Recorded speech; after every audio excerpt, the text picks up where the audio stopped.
Hey guys, welcome to episode 1 of our unofficial Group Ironman series. In this episode, we mostly get some skills and quests done for various goals with your daily dosage of PVM brought to you by our dear Zoomy. The rules will be on screen now. If you need a further explanation of the rules, please watch episode 0 of our series. Roll the clips, Mr. Burb. We'll start with my point of view of episode 1. I've been mostly AFKing, to be honest. I have been studying pretty hard, so kind of skill hopping between AFK stuff, doing some pref requirements. Let's get right on it. Okay, after 3 days and probably somewhere around 20 hours, let's go to this one, make it faster. Finally, I'm about to hit 75 agility and mark down another requirement for Plague's End. Oh yes, finally. Last one. Yeah. And there it is. 70 fletching. Another requirement. Down. That's actually a requirement for Branches of Dafna apparently. So that's nice. U shield bow. Yeah, blisterwood. Nice. After 70 fletching, I took a break from pref skills for a couple of days and just trained some random AFK stuff while studying. I got like 7 fire making levels for no reason. Then I figured out I was kinda low on food, so I went and got like 3 fishing levels and 5 cooking levels. I also did a Nemi Forest daily that I had, and that got me to 76 prayer, as well as 170 in combat. Then I figured I'd go back to my pref grind, and since Wayne needed some tokens for a chaotic staff, we did like an hour or two of large floors. That got me from 69 to 71 dunge, and reminded me how better group dunge is over solo, because I've been playing on my Ironman for like 4 years now, and I simply forgot how fast and fun it can be. So this week's update was the return of the Relecton Wolves, Hati, Skull and Fenrir. At first we thought we would not be able to do this, since it gives bonus XP as well as regular XP, and Ironman only get the regular one. But then we realized we could trade in our bonus XP to Vic the Trader in both op. So we went ahead, Zoomy, Wei and we killed all of the wolves, and then I went to Vic in both op. That was actually a first time for me. I had no idea how that works, but it ended up just fine, and I even got to keep the bonus XP I get from killing Agoroth weekly, which was a pleasant surprise. That's the end of episode 1 for me, guys. Only 3 skills left for Proof Dinners. Hopefully I can finish it within the next episode. I think it's pretty viable, but that's it. So, I'm not exactly sure why, but it looks like all the clips I just recorded in the last day or two got deleted. So, let me real quick walk you through what I've done. So, over the weekend, I did a lot of mining and smithing training because it was great AFK, and actually got myself up to 82 mining and 80 smithing. So, mining is great because at 81, we get to mine for the flasks, and here's my robust glass from the first day already. 50 so far, many to come in the future. And this 80 smithing is great because not only does it unlock the next tier of training with the Bane armor, which actually I went ahead and made some Bane longswords once I reach 80 attack, but it also unlocks the ability to work towards Brink of Extinction, which I only need 80 defense now. And so once I get 80 defense, I can do the Kiln Cape and get that, which will be amazing. On top of that, I've done some work in Herblore, gotten up to 75, only one level from last time, but 75 marks the level that I needed for Plague's End, which is one more down. Still quite a few to go. On top of that, our whole team just finished the Hattie, Skull, and Fenrir winter event that comes around every year. And yes, I know, Ironmen don't have full access to it. However, we claimed all the rewards, but then deleted all of the bonus XP we got, since Ironmen are able to claim the normal XP, but not the bonus XP. And we deleted it through Vic the Trader here. As you can see, I'm up to 455 credits, which was deleted from, I believe, ranged agility almost completely, and summoning, so everything's good there. 70 fire making, and 71 fire making. That's the level for Void Stairs back. 3 more levels for Firemaker's Curse. 201 tiers, and that should get me 60 divination, bringing all of my levels besides invention up to 60. All the stuff for Heroes Welcome, and the next level of Wisps. And there is Heroes Welcome quest completed, speaking of, and with that we get another divination level. Devious Minds, and back to the freezer.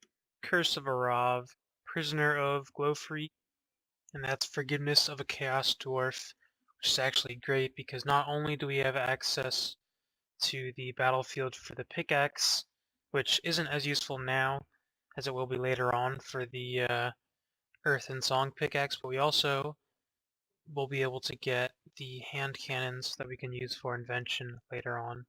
There is Temple at Sentiston done. Curses unlocked, although we probably won't be using those until we hit 92 prayer at the very least. And there's Rocking Out completed.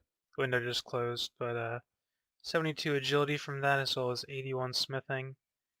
And that is the last quest that I can do for now until I get a couple more levels. So happy that I was able to catch up on that stuff that I was missing out on for the past 2 or 3 weeks. So let's get to Way's part of the video. So Way has been doing various bits of skilling and bossing this episode. In addition, due to doing some hard clues, he has managed to obtain enough court summons to complete all court cases. Group Way the Detective. Keep tuned for casket rewards in later video. Also, Way has been very close to unlocking a second port adventurer after 90 divination for a while now, so he managed to do some more Kandarian saves. Additionally, whilst he was in the area, he managed to complete the remaining tasks for Ardoin hard set. The elite task set is unfortunately much further away, but the infinite manure farm teleports can be substituted by lodestone for farm runs or play-on farms.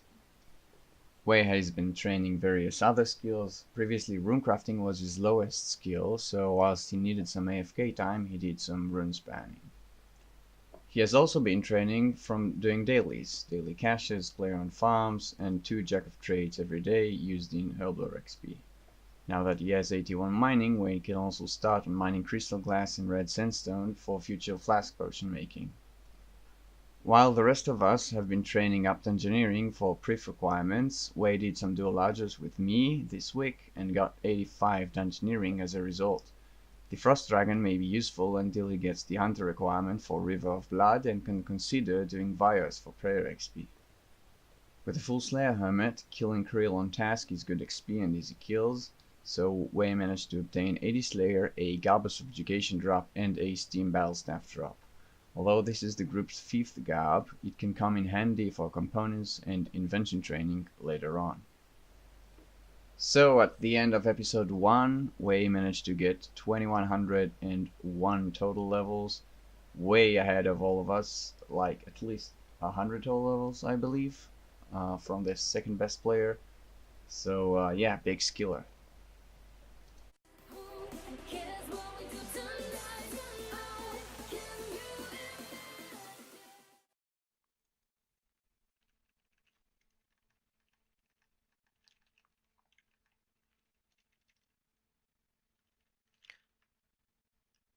Holy shit! RDT and a shard 3 off the boss. That is 3 shards in one inventory. Okay!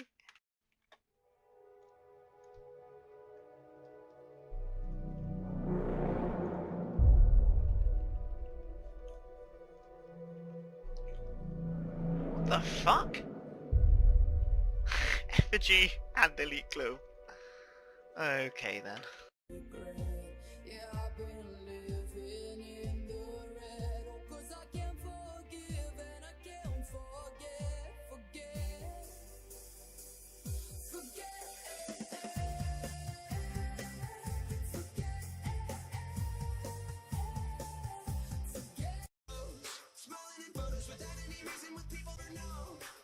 Control, living a fictional pose. I took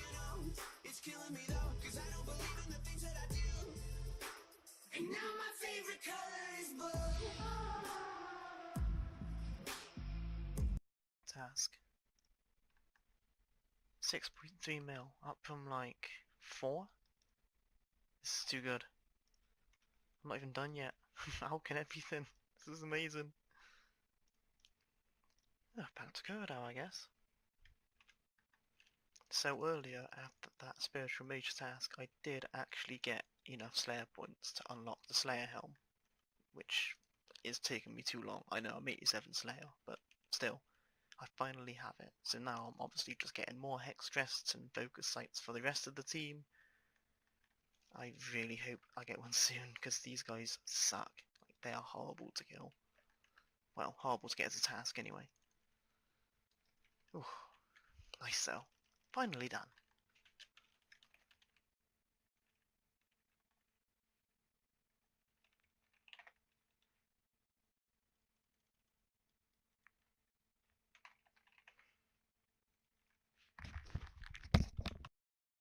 Oh shit!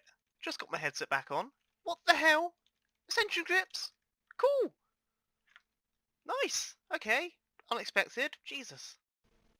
I thought I would start this clip with a picture of me dying at Araxor, my first attempt. Chaotic Staff is not good enough, trust me, even with Maniacal. Just no. But at the same time, I did manage to get a few kills, like, you know, 1 per day sort of thing, on 2, 3, bottom path. You know, the kills were like 8, 9 minutes long, it's not very good. Number 3, identical to 2. Some brew flasks, which is decent, I guess. The U-logs can get lost. And then, yep, you can tell I did this just after the Mining Smithing update, because that is a terrible drop. Like, come on. And then this one was a drop that I was actually excited for, because that is a lot of money to alch, which I actually alched on another Spiritual Mage task to get this, which is the first green cash stack that I think we've had on all of the accounts, which is really nice. And then during my Slayer task, I also managed to get the first key. I only got 1 key in the task actually. I am gonna go for Ascension crossbows eventually, but I'm gonna wait until 99 Slayer. Those Ushtabi things with the Capsaria souls. You know, I want to do it efficiently. I don't want to do it like I did on the Ironman, which is, ooh, Jesus, never again. This is my Araxor speed. Oh yes, I am the best in the game at killing the spider, as you can tell by my massive kill time. I also did manage to get 100 Slayer tasks in a row, which was really good for points. I can actually cancel the terrible tasks now to get me on the way to 90. And here's the stats at the end of episode 1, which is I've gained a lot of range, Slayer, a bit of hit points and defense, and not much else really. I've just been pushing 90 Slayer so that I can get my ports book and then push for Pref and then do some more quests, because yeah, my quest points are very low. It's not great. Thanks for watching episode 1, guys. Episode 2 should be out in just a couple of days. See you soon.